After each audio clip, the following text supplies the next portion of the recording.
Faz um tempo que a Mitsubishi está mudando aqui no Brasil, né? Primeiro mudou os preços dos carros, reposicionou alguns, trocou a geração da Triton e agora ela traz uma novidade com um nome muito forte no nosso mercado. Mitsubishi Outlander, um SUV para quem não quer um Pajero Sport, não quer tanta essa vida fora de estrada, mas quer um carro com uma proposta um pouquinho mais urbana. Só que agora ele chega ao Brasil, mais uma vez, para quem não sabe, híbrido plug-in. Sim, ele entrou na onda da eletrificação e eu vou contar um pouco sobre esse carro que promete bagunçar um pouquinho o mercado brasileiro? Não, mas vai ocupar algumas boas garagens por aí. Antes de começar a explicar o Outlander para vocês, vou pedir uma coisa. Deixa o like no vídeo, que ajuda bastante a gente. Se inscreve no canal se você não é inscrito, porque eu sei que tem muita gente que assiste e não está inscrito. E já vamos começar a chutar aí, quanto você acha que custa esse carro? Considerando tudo que eu vou mostrar para vocês. Mas muito bem, mas vamos lá, vamos começar a falar do Outlander em si. Dá para perceber que o design mudou bem, é outro carro, outra plataforma, não tem nada do antigo. Apesar que particularmente eu acho que somente essa parte superior da grade, um pouquinho desse farol, lembra o último Outlander vendido no Brasil, principalmente se você olhar aqui de lado. Mas na verdade, ele traz o DNA da Mitsubishi. Como? A grade preta, as barras cromadas aqui, a luz diurna aqui em cima, e aqui embaixo fica a parte de farol, farol alto e tudo mais. É o mesmo design que a gente encontra no Pajero Sport. Então, sim, é o DNA da marca e fica bem claro em todo o conjunto. O carro cresceu em comprimento, em entre-eixos, em altura, em largura, o carro ficou maior, troca a plataforma. Não tem nada a ver com aquele carro anterior. Ah, é uma reutilização? Não, gente, não tem nada a ver. E o fato é que esse carro ele tem algumas coisas Nissan. Por quê? Foi aquela aliança Renault-Nissan e entrou a Mitsubishi que salvou a marca da falência há alguns anos, então, natural começar a encontrar alguns carros compartilhando componentes, dividindo coisas, e a gente vai ver alguns detalhes desse carro que lembram a outra marca japonesa. Na lateral, belas rodas de 20 polegadas, um carro tem uma proposta mais urbana, apesar de ser 4x4 tudo, então a roda de 20 polegadas. E na traseira é um design bem mais discreto, as duas lanternas que invadem a tampa traseira, é um carro que ele não tem aquela coisa de chamar a atenção, não tem um LED dividindo as duas lanternas, não. É simples, um carro discreto como o Outlander sempre foi. Bom, só para vocês entenderem um pouco o que está acontecendo com esse carro, a Mitsubishi não simplesmente quis que a gente andasse na estrada com o carro, mas também enfiou os carros na estrada de terra. E aqui está o resultado, um motor bem sujo, bem empoeirado. Só que, para o que a gente precisa, tá aqui. Eu tenho aqui um motor a combustão 2.4 aspirado e um sistema híbrido plug-in, ou seja, aquele híbrido que você recarrega na tomada. Dá até para ver o escrito ali, híbrido plug-in EV, né? Uma capa protegendo a parte da eletrônica. Mas é um carro com motor a combustão aqui na frente, um motor elétrico na dianteira e um motor elétrico lá na traseira. Tem uma boa potência, um bom torque, só que o mais importante, mantém a tração 4x4. Alguns SUVs híbridos que têm chegado nos últimos tempos não tem a tração 4x4, e a Mitsubishi falou, não, é Mitsubishi, é 4x4, se vira. Mas é um conjunto que não tem muito mistério, né? Recarga normal, bateria não é muito grande, dá uma autonomia na faixa de uns 60 km, talvez 70 na vida real. Motor 2.4 aspirado, também sem muito mistério. Então, o conjunto híbrido plug-in não é algo revolucionário. Tá aqui, funciona bem, motor bem suave, vou falar melhor quando a gente for dirigir, mas o principal diferencial desse novo Outlander está aqui embaixo do capô. Bom, um dos diferenciais do Outlander, diante de alguns concorrentes, é o fato de ser 7 lugares. Então, você consegue abrir esse banquinho e levar 2 ocupantes. Agora, meus amigos, se colocar 2 ocupantes aqui, só se você odiar bem a pessoa. Porque não é confortável, o banco é realmente pequeno aqui. Vou levantar os encostos de cabeça. Mas dá pra ver que é um negócio só pra, se precisar mesmo muito, levar alguém aqui atrás. Mas se você não for usar, tem um bom porta-malas, a capacidade. O banco recolhe, fica bem, não fica aquele banco pendurado, ele consegue conservar bastante o espaço. E o interessante é que tem até uma tomadinha 110 aqui na lateral, que é alimentado pelo sistema de baterias do carro, então você pode ligar, segundo a Mitsubishi, você pode ir acampar com esse carro e tudo mais, colocar uma régua para alimentar a iluminação, uma cafeteira, alguma coisa assim. Aqui é para isso. Então, Talvez seja uma vantagem ter híbrido plug-in para um carro aventureiro. Mas o porta-malas em si é bom, só que falar que são 7 lugares é um pouquinho de sacanagem. Aqui atrás, o Outlander é um carro bem espaçoso, ó. Eu tenho 1,65 m, dá pra ver aqui, ó, bastante espaço para perna, para cabeça, né? Mesmo esse carro com teto solar, que acaba baixando um pouco o forro, tem bastante espaço para cabeça, é bem confortável. E ele tem esse trilho aqui, ó, para ajustar. Então, por exemplo, você vai levar alguém ali atrás, que você odeia bastante, e vai precisar dar um pouquinho mais de espaço, você consegue jogar o banco para frente. Ou no caso do porta-malas, eu vou levar alguma coisa no porta-malas, mas eu não quero rebater banco, eu preciso de um pouquinho mais de espaço. Também pode vir aqui, puxar no trilho, que varia bem. Um carro, nessa versão aqui, já entrando um pouquinho na questão, esse carro tem esse acabamento em couro preto, com as costuras em laranja, é bonito, perfurado, aqui na porta também. E essa versão tem a cortininha aqui, ó. Principalmente para quem tem filho pequeno, ficar batendo o sol incomoda a criança. Aqui também tem essas cortininhas na porta. É uma coisa que a gente encontra até em carros mais caros, mas aqui foi uma boa sacada ter no Outlander nessa faixa de preço. O acabamento é bom, soft touch aqui é plástico, maçaneta em alumínio, o botão do vidro elétrico também em alumínio, com imitação em fibra de carbono, onde você encosta o braço é o mesmo couro, e a Mitsubishi fala que é couro de verdade, não é imitação. Então, é um carro muito bem acabado, e aqui tem um ar-condicionado de 3 zonas, eu tenho a terceira zona do ar-condicionado. Ou seja, quem está atrás pode ajustar a temperatura da climatização de uma forma independente do que está lá na frente, e as duas saídas ficam aqui no console central. Bom, agora aqui no banco da frente, é um carro totalmente novo, né? Não tem nada a ver com aquele Outlander anterior. O acabamento em couro de novo aqui na parte central do painel, da mesma cor dos acabamentos de porta e da costura dos bancos, como eu já falei.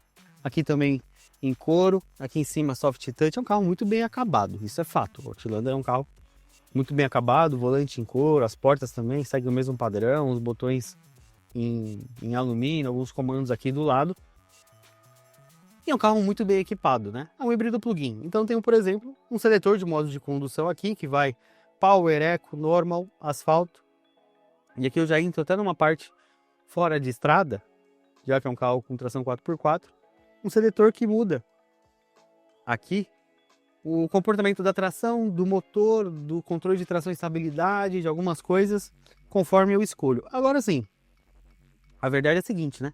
Quem vai comprar esse carro vai vir aqui no Power, que vai usar toda a potência do carro, no Eco no dia a dia, no Normal, no Asfalto aqui, no máximo aqui para terra, justamente por uma situação, uma estradinha de terra batida, o cara tem uma casa num condomínio igual esse, tem uma estradinha de terra para chegar, alguma coisa assim.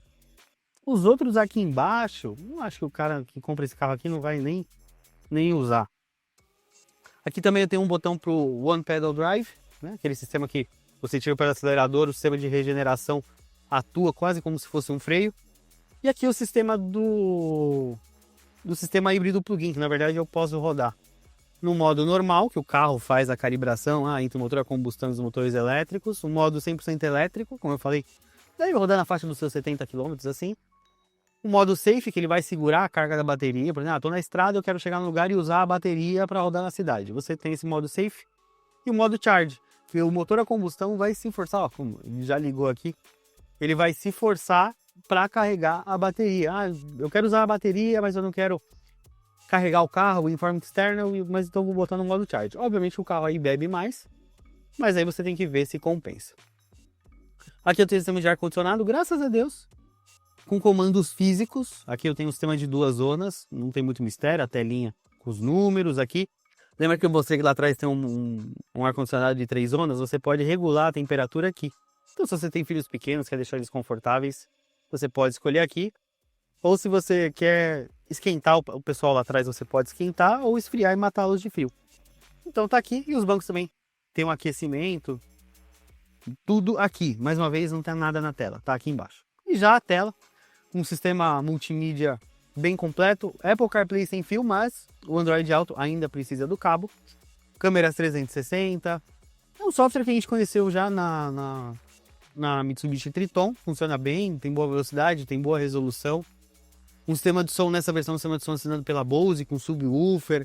Eu particularmente gosto muito de parte de som, é um som bem legal.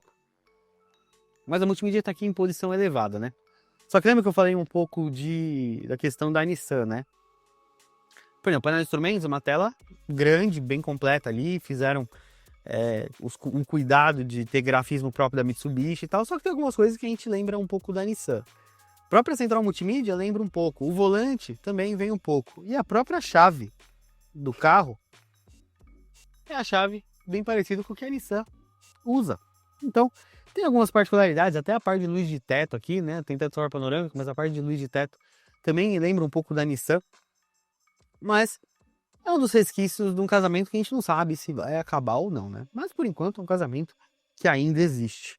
Agora vamos andar para contar como é que anda esse carro, que eu sei que quem vai gastar uma graninha considerável, e eu vou falar o preço, logicamente, no final do vídeo. Quer saber? O Outlander tem dois extremos, vai, que vale elogiar. A suspensão desse carro. Fizemos parte de fora de estrada, agora na estrada, o carro é bem confortável, suspensão bem competente, é um carro de roda 20, foi muito bem. Então, parte de suspensão e direção, é um carro bem calibrado, bem japonês, sabe? Não tem muito mistério. O conjunto híbrido, eu acho, é muito interessante para a cidade, por exemplo. Essa autonomia elétrica que ele tem vai permitir rodar bem. E a potência tanto de um motor elétrico quanto dos dois juntos é bem suficiente até para o tamanho do carro, para o uso que alguém for fazer na cidade. Agora a questão vem justamente nessa condição aqui. Estrada, o carro está praticamente vazio. E dá para sentir que falta um pouquinho de fôlego, principalmente pelo motor 2.4 aspirado, um motor com ciclo Atkinson, baixa potência, não é um conjunto aí de 252 cavalos quando soma tudo. Um pouco mais de 40 kg de torque quando soma tudo, mas quando você entra numa situação que você realmente precisa acelerar, ele é fraco. Eu tenho até aqui um modo Power, que ele joga mais força ainda nos motores elétricos, mas isso acaba drenando mais a bateria, obviamente. Então, numa situação de viagem, ele vai manter a velocidade de via, igual a gente está aqui, mas para uma ultrapassagem, uma retomada, ele já fica devendo um pouco. O que ele é confortável, ele acaba perdendo. Então, pelo menos na minha opinião, é um carro interessante para o uso na cidade, autonomia elétrica, confortável, grandão. Na estrada, carregado, vai ficar devendo. A gente vai fazer um teste completo no futuro. Vamos falar de consumo, desempenho, mas por enquanto a primeira impressão é boa. E a gente sabe que se colocasse um motor mais potente é uma questão global. Aqui nesse carro vende bem nos Estados Unidos, eles gostam desse conjunto, desse motor aspirado. Não tem muito o que fazer, mas se ele tivesse realmente até um motor turbo para dar mais potência numa situação como a que eu tô agora, que a bateria está praticamente zerada, seria bem mais usável, vamos dizer assim. Mas quanto custa tudo isso do Outlander PHEV? São duas versões, para não errar o preço eu trouxe o telefone. HPS 374.990, perde alguns itens que esse carro tem, mas vai perder talvez o sistema de som Bose, a cortininha ali traseiro, a cor do interior, detalhes que, convenhamos, dá para sobreviver com. E esse aqui, que é o Signature, custa 389.990. Eu jurava que esse carro ia chegar acima de 400 mil, principalmente pelo pacote de equipamentos, ser um carro importado, né, não ser um chinês. Mas ele veio numa faixa de preço interessante, porque você pode levar um híbrido plug-in nessa faixa, que se você for olhar nas marcas premium, você vai ficar talvez nos compactos não híbridos. Então foi uma estratégia interessante da Mitsubishi mais uma vez. Quanto vai vender? A Mitsubishi não é uma marca de volume. Então é um carro que vai vender a média ali, não vai se destacar nas tabelas de vendas. Acho que não vai ser um carro apagado. Tem muita gente que ainda gosta do Outlander em si, esperou muito tempo para ter o nome Outlander num carro zero na concessionária. Agora vamos ver como é que será nos próximos meses.